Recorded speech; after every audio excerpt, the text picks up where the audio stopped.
kalau memang manusia pertama itu bukan Adam, lantas siapakah manusia yang pertama itu? Maka dalam kesempatan ini saya mengambil satu episode ini untuk menyimpulkan semua kajian yang telah kita lakukan itu, supaya kawan-kawan bisa mendapatkan benang merahnya.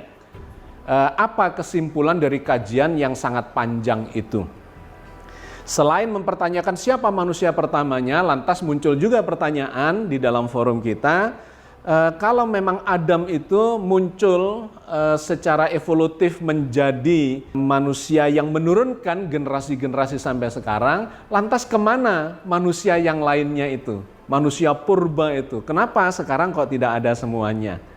Ya, dan sejumlah pertanyaan lagi yang akan kita jawab dalam kesempatan ini dalam waktu yang ringkas dengan simpul-simpul kajian kita supaya kita mendapatkan penjelasan secara gamblang, holistik, dan komprehensif. Sahabat Indonesia, kita mau lihat seperti apa Nabi Adam asal-usulnya yang ditinjau dari sisi Al-Quran dan sains. Seperti yang telah saya sampaikan di episode sebelumnya, jika Nabi Adam bukanlah manusia pertama, jika Nabi Adam itu dilahirkan, maka siapa kira-kira ibu bapak dari Nabi Adam itu?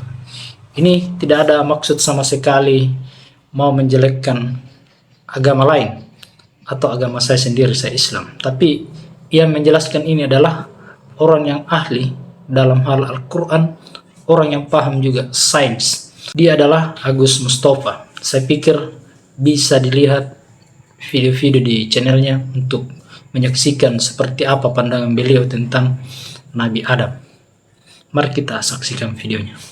Oke, saya tidak akan berbicara detail dalam kesempatan ini seperti kajian-kajian yang sudah kita lalui dalam 22 episode itu, tetapi lebih kepada skala makronya untuk menyambungkan sejumlah kajian itu. Maka yang pertama harus kita lakukan adalah menelisik atau melacak kembali logika dasar dari munculnya peradaban di muka bumi ini. Cara melacaknya begini, kalau generasi yang sekarang ini kita tarik ke masa lalu, maka kita akan mendapatkan kerucut, ya, kerucut yang menuju kepada nenek moyang bersama. Saya kira kita sepakat dengan itu, bahwa saya lahir dari orang tua saya, bapak dan ibu. Bapak dan ibu saya lahir dari orang tuanya, bapak dan ibunya. Dan seterusnya, kalau ditarik ke belakang, ketemu bapak ibunya, dan seterusnya. Maka di ujung dari piramid itu kita akan menemukan pasangan pertama yang melahirkan seluruh generasi yang ada sekarang ini. Yang oleh Al-Quran disebut sebagai Bani Adam. Maka kita mendapatkan kesimpulan yang sama bahwa Bani Adam ini dilahirkan atau diturunkan secara generasi ke generasi, mulai dari pasangan yang pertama itu yang disebut sebagai Adam dan Hawa. Saya kira sampai di sini kita sepakat, ya. Nah, masalahnya kemudian adalah ternyata Al-Quran menyebut manusia itu bukan hanya dalam satu istilah. Ternyata Al-Quran menyebut manusia itu dalam dua istilah yang kemudian memunculkan istilah-istilah turunannya. Tetapi kalau ditarik itu hanya ada dua istilah yang generik, yaitu yang disebut sebagai Al-Insan dan Al-Bashar.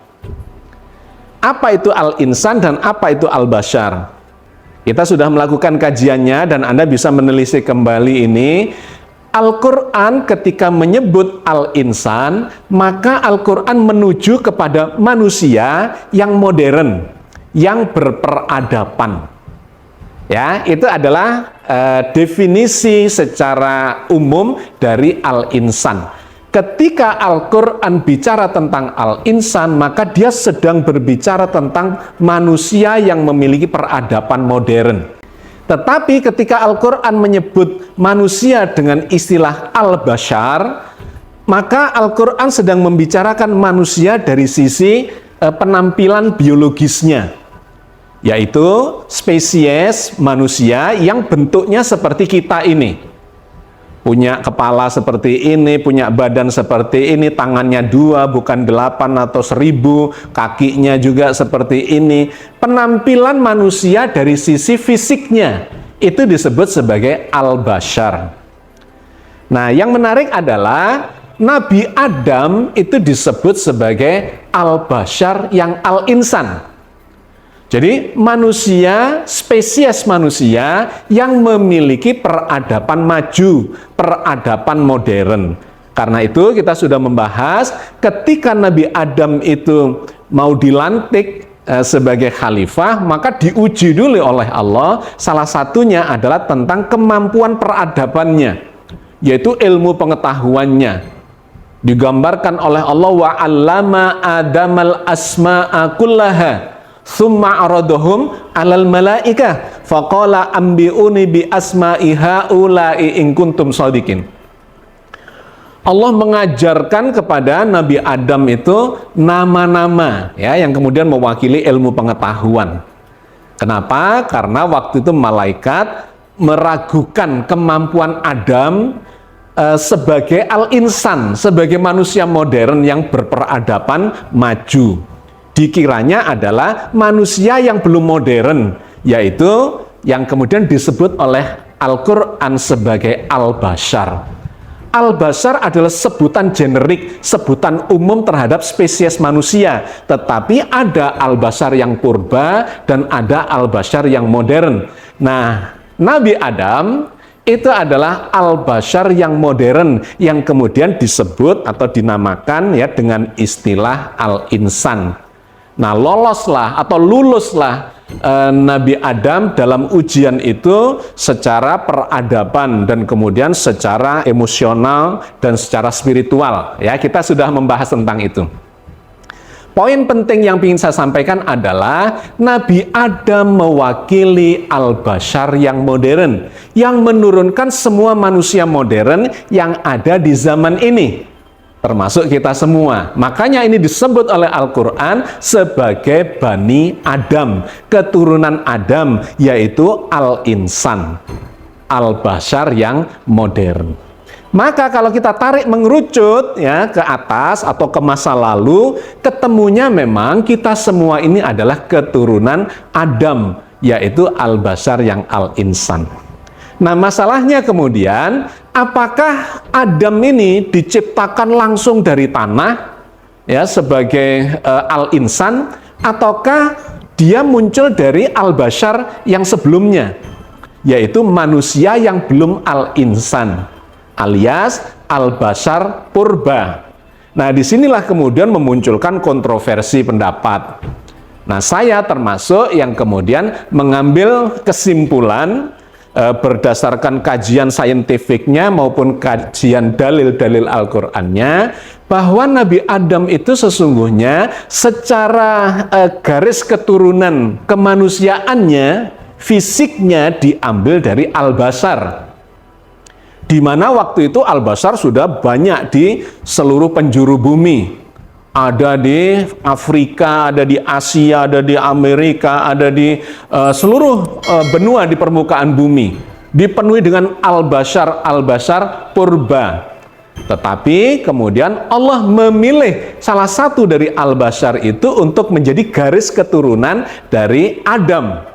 Nah, disinilah sahabat sekalian, maka kemudian saya mengambil kesimpulan bahwa secara biologis Adam ini dilahirkan, ya, diturunkan dari generasi al-bashar sebelumnya. Kalau kita lacak secara teori antropologi dan kemudian secara genetika, maka digambarkan ada teori di mana seluruh al-bashar ini kemungkinan besar, ya, salah satu teorinya adalah muncul dari nenek moyang yang ada di Afrika, dikenal sebagai teori out of Africa, di mana pada waktu itu terjadi musim dingin dan perubahan iklim yang sangat drastis, sehingga mereka kemudian berpencar, ya, melakukan migrasi ke seluruh penjuru bumi. Nah, dari sanalah mereka menempati wilayah-wilayah yang memungkinkan untuk munculnya kehidupan. Nah, disinilah kemudian saya perlu menegaskan dua hal. Yang pertama adalah bagaimana mekanisme munculnya Adam itu, atau munculnya generasi al-insan dari al-bashar purba.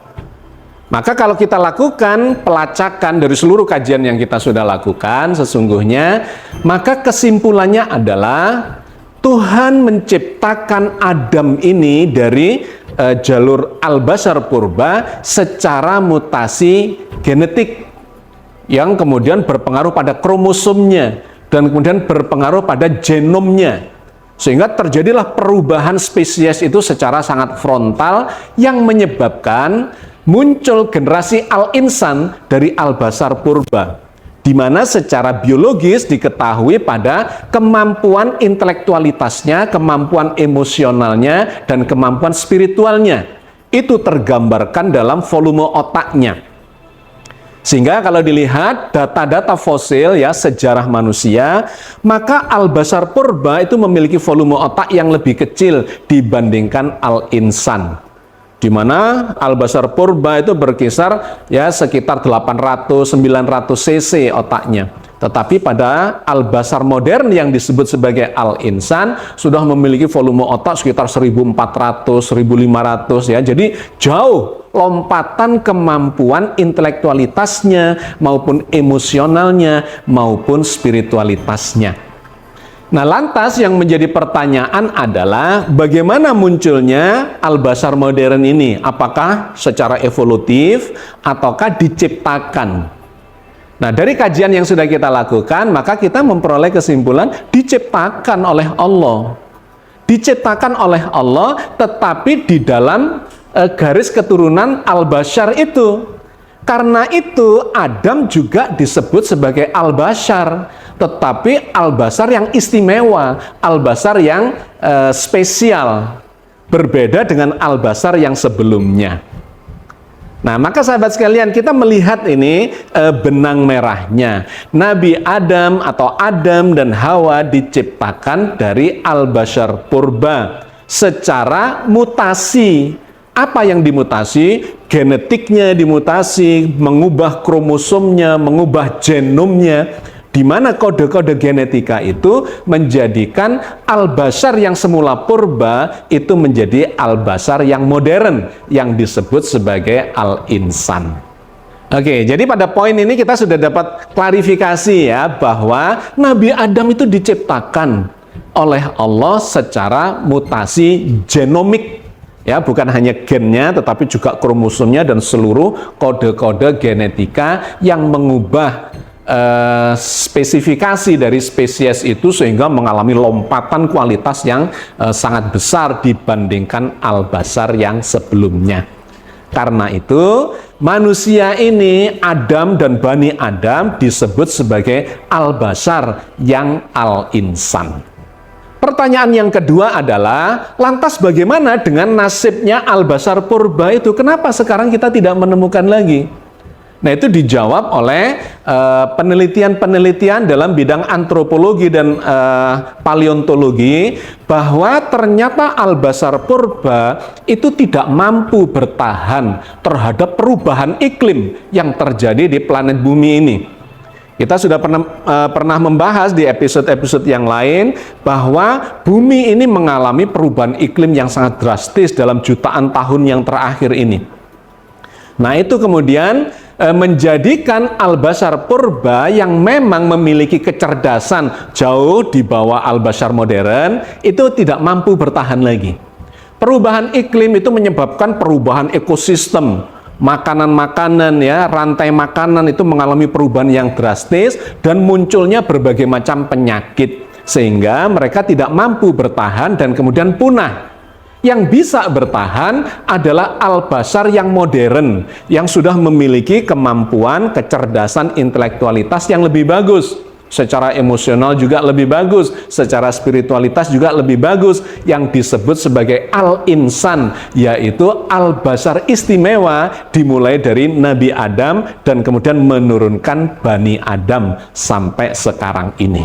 Nah, lebih jauh kita kemudian bisa bertanya lagi, lantas al-bashar yang purba itu kalau kita tarik ke masa lalu berasal dari mana?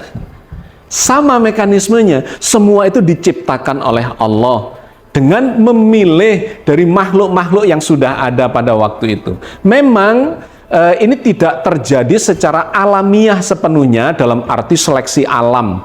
Karena ilmu pengetahuan sendiri, ya, jejak sejarah antropologi atau bahkan jejak sejarah kehidupan di muka bumi menunjukkan ternyata munculnya kehidupan di muka bumi ini kadang-kadang mengalami kepunahan. Ya, jadi kalau kita tarik ke masa lalu memang semakin sederhana. Kita sudah pernah membahas timeline dari fosil-fosil bahwa ditarik ke masa lalu itu semakin sederhana. Ujungnya kira-kira ada di 3,5 miliar tahun yang lalu, di mana bumi ini baru mendingin dan kemudian memunculkan kawasan-kawasan perairan, kemudian muncullah makhluk hidup yang paling awal, makhluk satu sel.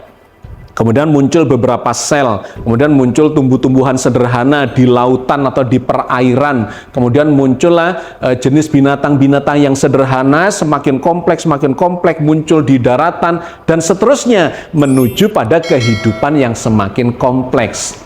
Tetapi menariknya ternyata dalam timeline sejarah geologis kehidupan di muka bumi ini ada masa-masa di mana semua makhluk yang muncul itu punah. Dan kemudian terjadi secara serentak kehidupan di mana-mana, di seluruh benua, di perairan, di daratan, di udara. Misalnya nih, 500 juta tahun yang lalu dikenal itu ada sebuah zaman yang disebut sebagai ledakan Kambrian. Tiba-tiba saja di sekitar 500 juta tahun yang lalu itu muncul kehidupan serentak di perairan-perairan dalam jenis yang sangat banyak. Nah, ini tidak mungkin terjadi secara evolutif. Artinya evolutif dari A ke B, ke C, ke D, dan seterusnya. Atau dari 1, 2, 3, tidak begitu. Tapi bisa saja terjadi secara serentak. Dan kemudian ternyata ledakan Kambrian ini juga punah di sekitar 250 juta tahun berikutnya. Punah, berganti dengan makhluk hidup yang lain, yang juga muncul secara serentak. Di zamannya Jurassik misalnya, muncul dinosaurus, muncul berbagai macam tumbuhan, pepohonan, dan binatang-binatang, baik di laut, di daratan, maupun di udara. Tapi kemudian juga punah di 60 juta tahun yang lalu. Dan muncullah berikutnya lagi, ya, dari mamalia muncul kemudian menjadi primata, dan seterusnya, sampai muncullah al-bashar purba, jutaan tahun yang lalu. Kemudian punah juga. Dan bergantilah dengan al-bashar modern dengan segala macam rantai kehidupan, ya, yang menjadi rantai makanan dan ekosistem bagi al-bashar modern. Jadi kalau kita lihat ini terjadi kesengajaan menciptakan kehidupan di planet bumi ini. Tetapi kehidupan yang muncul berikutnya ternyata selalu lebih kompleks dari yang sebelumnya. Dan tidak bisa berlaku umum, melainkan ada yang memilih, ada yang menyengaja. Misalnya nih, munculnya al-insan, ya, al-bashar modern, tidak pada semua al-bashar purba, melainkan dipilih, ya, oleh sang pencipta. Siapa yang akan dijadikan jalur keturunan untuk memunculkan generasi atau spesies atau makhluk hidup yang berikutnya yang lebih kompleks itu. Maka dengan cara ini kita mendapatkan kesimpulan bahwa sesungguhnya semua ini memang diciptakan Allah melalui sunatullah, melalui mekanisme yang beruntun dari makhluk hidup yang sederhana menjadi semakin kompleks, dipilih untuk memunculkan yang lebih tinggi lagi kualitasnya atau derajatnya, kemudian punah, dipilih lagi, memunculkan generasi yang lebih istimewa, punah lagi, dan seterusnya sampai memunculkan kehidupan yang sekarang. Maka ujung dari semuanya ini adalah apa yang disebut sebagai common ancestor, yaitu nenek moyang bersama yang kalau kita tarik ke belakang itu adalah makhluk hidup yang pertama yang diperkirakan itu adalah makhluk satu sel. Munculnya kehidupan di muka bumi yang dikenal sebagai luka. the last universal common ancestor, yaitu nenek moyang bersama secara universal yang paling dekat dengan kita, paling ujung. Itu adalah makhluk satu sel. Maka dari situlah berkembang kehidupan, dipilih oleh Allah, berkembang lagi, dipilih oleh Allah, terus memunculkan garis keturunan dari generasi-generasi yang menghasilkan peradaban di planet bumi yang sekarang kita diami bersama ini. Nah, maka sahabat sekalian, Allah berfirman di dalam surat An-Nisa ayat pertama bahwa dialah yang menciptakan peradaban manusia modern di muka bumi ini, di mana laki-laki dan perempuan yang banyak itu semuanya berasal dari satu diri. Ya ayuhan nasu taqu rabbakumul ladzi khalaqakum min nafsin wahidatin wa khalaqum minha zaujaha wa batsa minhuma rijalan katsira wa nisaa. Wahai manusia, bertakwalah kepada Tuhanmu yang telah menciptakan kamu dari diri yang satu, dan Allah menciptakan pasangannya dari dirinya, dan dari keduanya Allah memperkembangbiakkan laki-laki dan perempuan yang banyak. Kemudian dilanjutkan di dalam surat Al-A'raf ayat 11, di mana Allah mengatakan bahwa penciptaan Adam itu ternyata adalah bagian dari proses kolektif penciptaan manusia dan peradaban modern di muka bumi ini. Walaqad khalaqnakum tsumma sawwarnakum tsumma qulna lil malaikati isjudu li Adam fasajadu illa iblis lam yakum minas sajidin. Sesungguhnya kami telah menciptakan kamu sekalian. Lalu kami bentuk tubuh kalian, kemudian kami katakan kepada para malaikat, bersujudlah kamu kepada Adam. Maka mereka pun bersujud kecuali iblis. Dia tidak termasuk mereka yang bersujud.